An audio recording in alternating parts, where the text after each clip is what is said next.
John, what can we expect from Maccabi this season?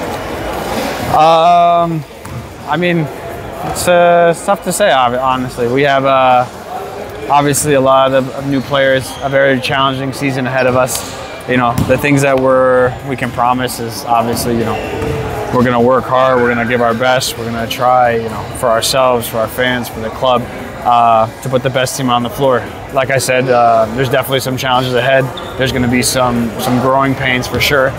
But, you know, as long as we, you know, approach it in the right way and we stay positive and we keep focused on the correct things, I think we can surprise some people this year. Tel Aviv Derby this year for the first time in the EL. How do you feel about that? Crazy, yeah. I honestly can't believe it, but it's exciting. You know, more Israeli teams on the highest level, I think, is good. I hope we can play maybe one of those games in Tel Aviv. You know, if it's two Tel Aviv teams, I don't see why not. That would be amazing to get a home EuroLeague game in Tel Aviv this season. That'd be a win in and of itself. 2 of the last 3 seasons, Maccabi made it to the playoffs. Yeah. How much did that give you guys in experience? I mean, it gave us some tremendous experience. You know, even the first year in the playoffs to the second that you're talking about. That being said, a lot of the roster from those teams has left. The roster we have now is less experienced in EuroLeague, and as I spoke before, you know, it's going to take some growing pains. You can't skip steps in this process, but you know, we need to keep the main thing, and focus on getting better each day, and our ability to come together, to play together, and to weather, you know, the hard times is what's going to determine our success this season.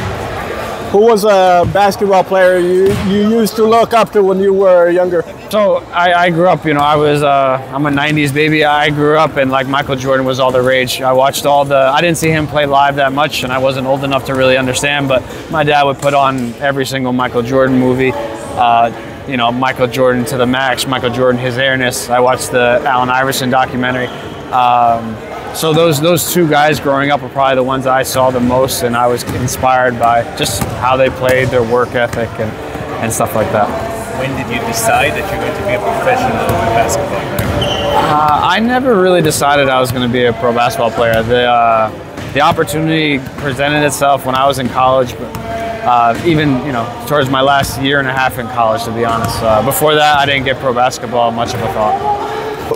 Do you see yourself continuing with Maccabi until the end of your career? So, I mean, yeah, maybe. It's obviously a big possibility. I'm going into my 9th year now.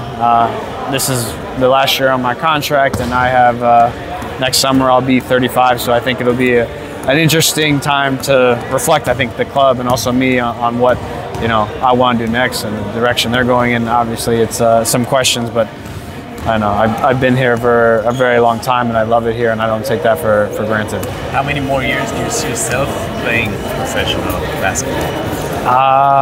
I'm not really sure, to be honest. When you get into I never thought, you know, I would have to play this dialogue in my head. But you know, after the first couple of years, like once I hit 30 and like over, like I realized all of this professional basketball player has been bonus for me. Any year can kind of be it. That being said, I still love it for my job. I still love playing. I still love my summers. I still love showing up every day. More days than not, it doesn't feel like work. So definitely the passion, the drive, and the love for the game is still there to keep doing it. But it, you know, it goes back to a balance. You know, what my life looks like outside the court, going forward, and stuff like that. Because I have been away for a long time, and I miss my family. What's it like not having Jay Cohen around? How much do you miss him? I knew it would be tough. It is difficult, but you know, Jake's been very good at keeping in touch, and so have I the first couple of weeks. Again, it's only September, so so far I'm doing okay. I know once I get into the middle of the winter and you know, maybe the team's going through some tough times, or maybe I'm going through some times personally, I'm really going to miss Jake. But you know, Jake and I are more than teammates at this point. We'll stay in touch. We continue to stay in touch, and he'll only be a text or a phone call away. So you know, knowing I have that will make it easier. But you know, I tell Jake all the time how much he's missed. Did you find Jake as a friend for life? Yeah, absolutely. You know, me and Jake, our relationship has grown much more off the court than on the court in the last couple of years. But I told him now that we're not playing together every summer, I'm going to have to go take a trip and visit him. Will we see him in Israel this year at some point? If it's up to me, yes. You know, I've already started my pitch of when he's going to come out here. I think he'll be here at some point. I don't know when it is, but he'll definitely be back in Israel. I would say this season. If not, maybe one more, but I think he'll be out here this season. How much do you want to win the EuroLeague title like he has? Wow. I mean, that's the dream. It'd be amazing. You know, obviously, I just want to start. I want to get to a Final Four. It'd be amazing to be part of that experience. But you know, another year starting, another opportunity to get there. So it's only September. We got to start somewhere, and that's obviously the end of the day. It's one of the goals far down the line. You're saying Final Four. Is this team capable of doing that? I mean, it's hard to know. Again, we've been practicing for a couple of weeks. We have 8 new players. We have some experience. We have a lot of inexperience. The thing with the EuroLeague is you need to stay competitive throughout the year, and hopefully you hit your stride at the right time. You know, every team is going to be loaded with talent. Every team is capable of making a run. You know, like I said, our ability to grow together and to weather the tough times will be monumental in our success. How tough is it to play without a home court? Honestly, it's hard to put into words. You know, we talk about it all the time, how we miss the fans, how we miss the arena, how we miss the home court, and it doesn't do it justice. The experience and the challenge of the EuroLeague is very difficult, and doing it without a home court makes it so much harder. And again, our home court for us is more than a home court. Like, there's some gyms that are easier to play in. We know the advantage that we have in our arena and what that does to opposing teams and what that does for us. And you know, it's not just one game. Sometimes you're going through a tough spell in the league and in the EuroLeague, and you get one great home game with the fans, and it lifts the whole team spirit. And again, you can ride that momentum longer. So I really hope I haven't played my last home EuroLeague game in that gym. How does it feel to be a captain and a leader on this team? I mean, it's amazing. You know, to be first of all, to be on Maccabi is a privilege in itself, and the fact that I've been able to be a captain and to be associated with a club like Maccabi for so long is something really special, and is not something I thought would happen to me in my career. Do you feel like an ambassador of the state of Israel when you're going back home abroad from here? When you're going back home and people ask you about the situation in Israel, how do you feel about that? So I don't know if I thought of myself as an ambassador, but I have found, the longer I've been here and the more that things have gone on, that in the States I'm definitely talking about the situation and what's going on a lot more. It's a part of my life. It's part of my experience, and it's, the people that want to talk to me and care about me want to know what's going on. So in that sense, I'm happy to kind of share the perspective of someone who's been in the States and now who lives in Israel and has been in Israel for so long and has ties to Israel. Not just me, but my wife and her family. So the fact that I can, it's nice I can provide insights that maybe they haven't seen or heard. What is your favorite sentence in Hebrew? My favorite sentence? At some point we have to ask that, It's a hobole. Where do you see yourself living after you retire? Did my wife ask you to ask that? No.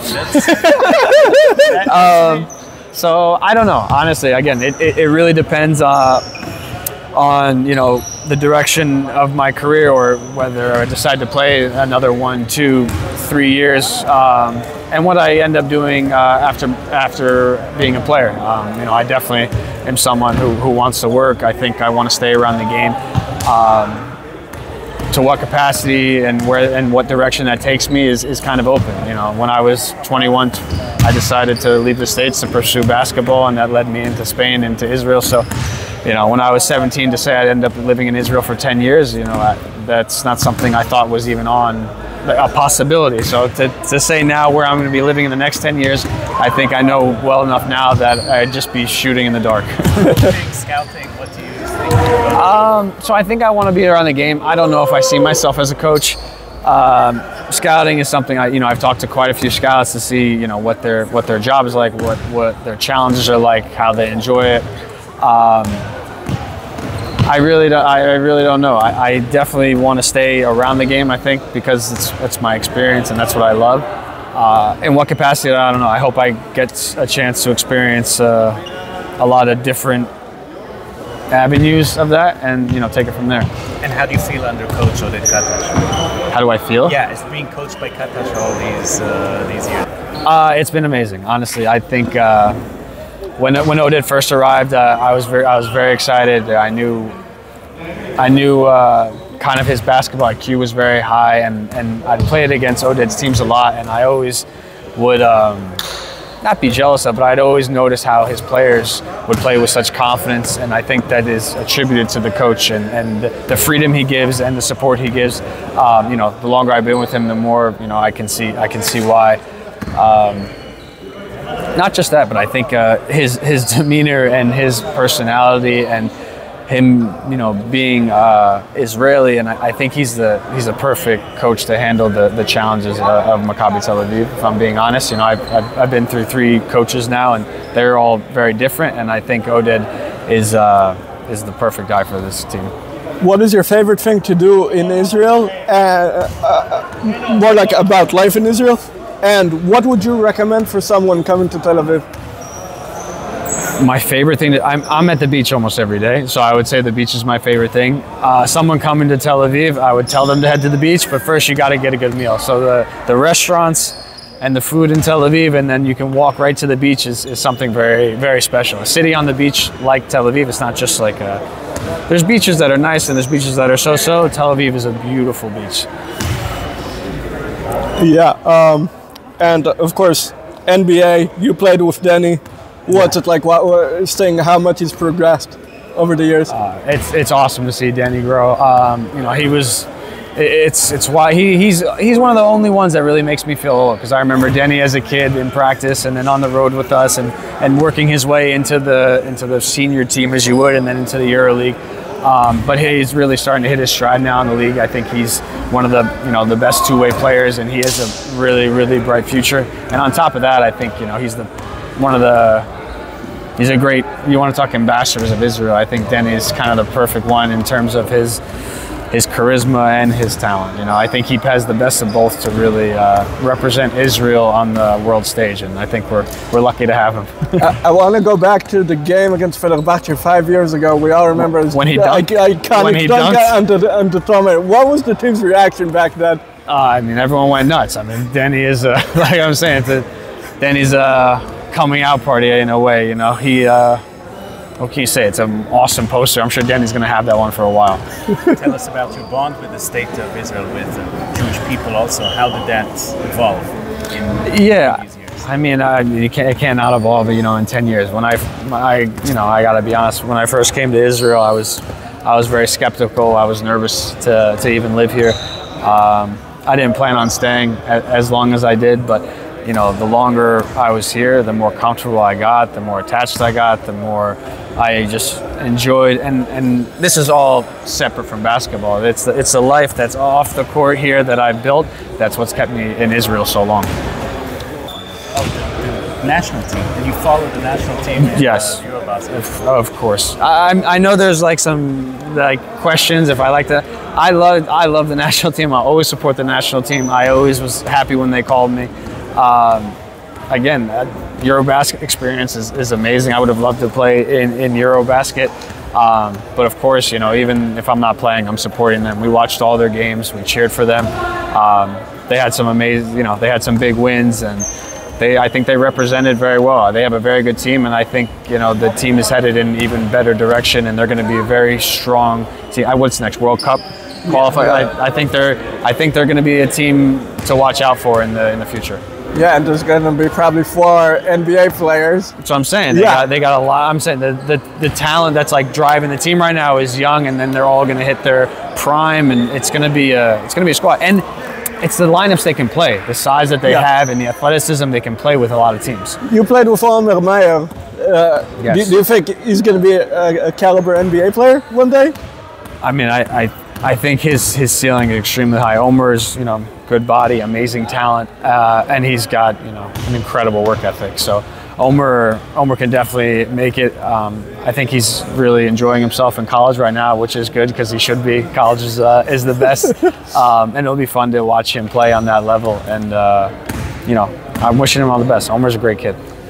Okay, John. Thank you. Thank you very much. Thanks, guys. Thank you, John. תודה רבה. תודה.